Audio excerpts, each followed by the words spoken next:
Can you tell which one of these I've already gone through?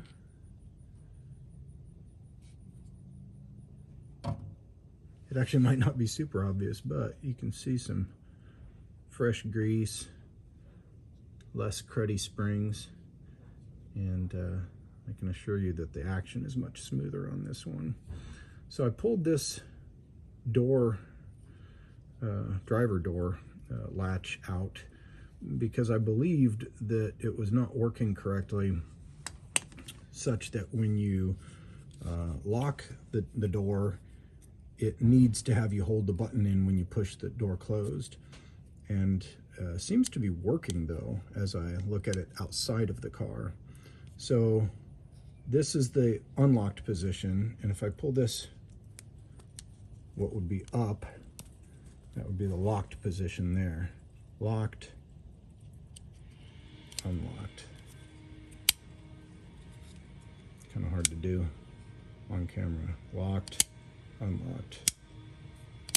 Okay. So how is it that it functions such that you have to hold the button in when you close the door? I'll show you that. So I've put it into the locked position, and if you will watch, that little dude right behind my pinky, way down in here,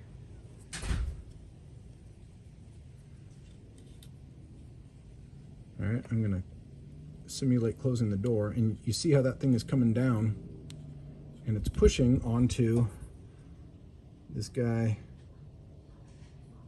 right here. So watch this. If I can keep my fingers out of the way, my giant freaking fingers stay out of the way. All right, see it's coming down. All right, I'll go ahead and keep pushing, and you see it pushes it down into the unlocked position. So we go back into the locked position. Actually, I need to open the door first, which I'll do by pushing here. All right, so now it's open again. We go into the locked position, and I'm trying to keep my freaking fingers out of the way. If I, let's see, oh yeah. If I push the button, when I close it this time, you'll see that this thing coming down is gonna miss. All right, there's the 2 clicks. So it's fully closed now, and it has stayed locked. So here I am trying to open it, and it won't open. So that's how that functions. Why it is that it didn't seem to be working at some point when I had it in the car, I really don't know yet. I've been pushing the button anyway, but it seems like one of the first times I tried it after putting it in, I did not push the button and it stayed locked. Not that that's a huge problem to me, but I just wanted it to operate correctly. And I guess what I've determined here is that it is operating correctly. So I'll put it back in and be happy with it. And then I'll, maybe not necessarily in that order, work on cleaning this dude up and making sure that it operates smoothly just like the driver's door does. I'm basically doing all the components in the passenger door here. Lots of rust, lots of garbage left over, so I'll just clean those all up real good the way I did the driver's side. Try to get the operation a lot smoother. So that's my project for today. Here you can see the clip that connects the window regulator to the window frame halfway through the process of cleaning it up. And here's the window regulator, again, partially de-rustified. You can see what a stark contrast there is on that. And another part of the window regulator with rust removal complete, looking a whole lot better. And another part of the window regulator where I've really only removed rust from that vertical portion there. You can see a lot of other garbage on the rest of it that will all wind up being removed. I just can't seem to get enough views of the removal of rust, apparently. So this button-like protrusion on the regulator is where the clip rides, and it has to sort of be able to spin around in there, and then of course it goes into the window frame.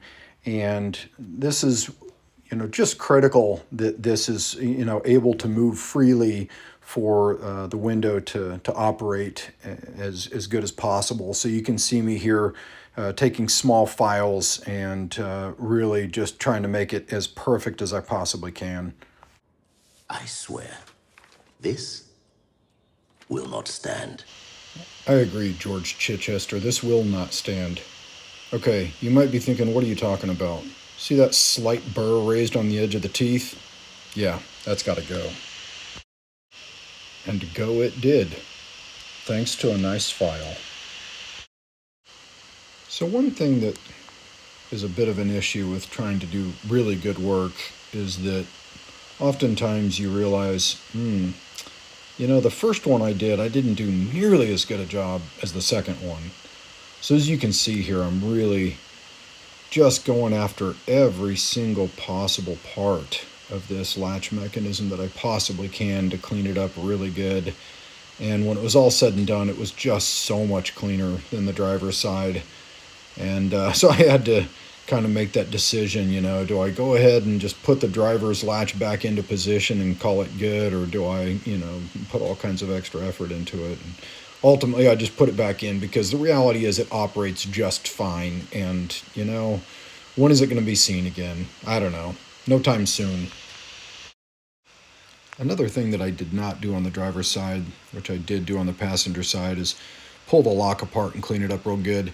You'll see this little tiny screw here that I had to pull out in order to get the cylinder out of the lock mechanism, which on my donor lock, I did not have that feature there. But in this case, I had to pull that out in order to get the cylinder to come out, and you can see it's real nasty there. Next, I went about pulling all the pins out and laying them in order on the ground, then cleaning each one of the pins individually, and finally filing all of the little tiny burrs off of the edges of each of the pins individually, and then taking some files into the lock mechanism itself to clean up all of the shafts, I call them, where the pins ride, and little spaces where the springs go, cleaning it all out very, very thoroughly and preparing it to go back together so that everything will ride smoothly in its appropriate position. When it came time to pull these pins out of this lock cylinder, only one of them wanted to come out relatively easily, and so I used that pin to push all the rest of the pins out from the backside, and lost one of the springs in the process of getting the springs out. Fortunately, I had a donor here, and it gave up part of its life. But what I wound up doing was using this spring that goes on the end of the cylinder here to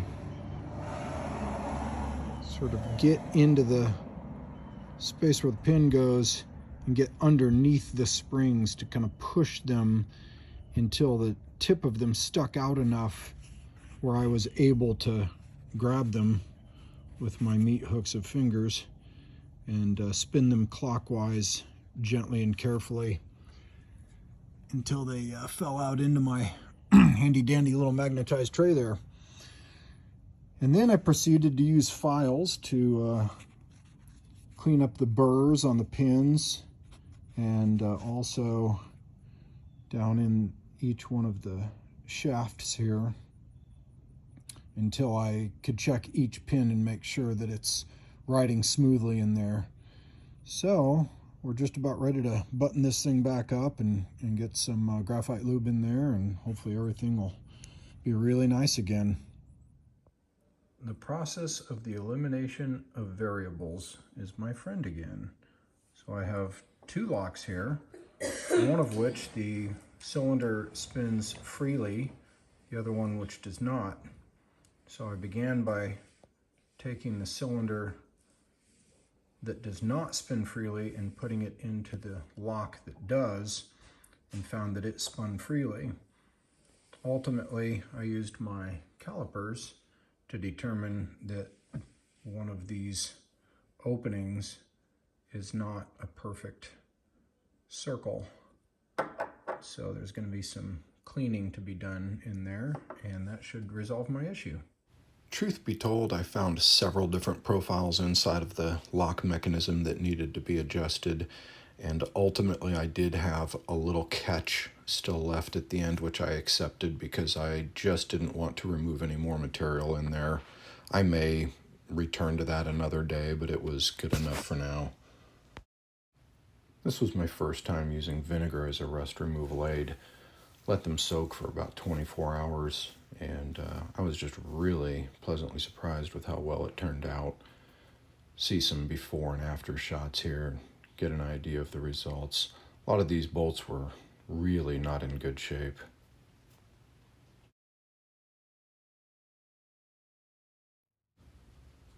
Here's another example of using what I have available to me.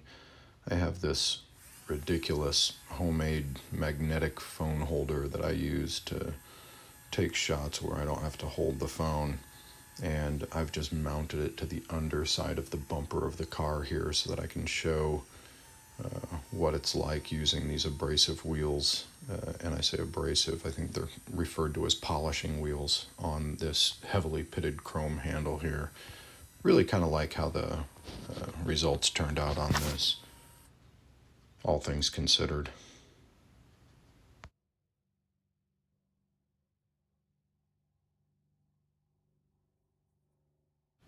To be honest, there wasn't really a lot to be done here, but I did go ahead and clean not only the handle, but also the internals of the handle. The latch for this vent window has always been loose and floppy since I got the car. This may not be the correct way of dealing with it, but it did give the results I was looking for to just clamp this tight. Well, I really wish I had thought ahead to take a before so that I could have a before and after.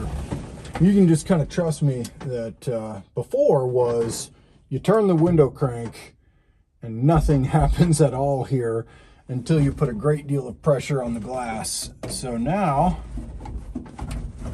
we just come on over and turn it. Now, mind you, I only have felt at the back and the top, and it's junk, and there's no felt at the front. So when we go back up, it's a little bit less than perfectly smooth. Helps if I kind of get in there and reposition the glass. But night and day difference. And this is now somewhat tight. It's not just the floppiest thing in the world. It actually latches, holds that nice and tight. Well, I've enjoyed my quarantine weekend and hope some of you have found some interest in this. If so, please consider subscribing and liking the video.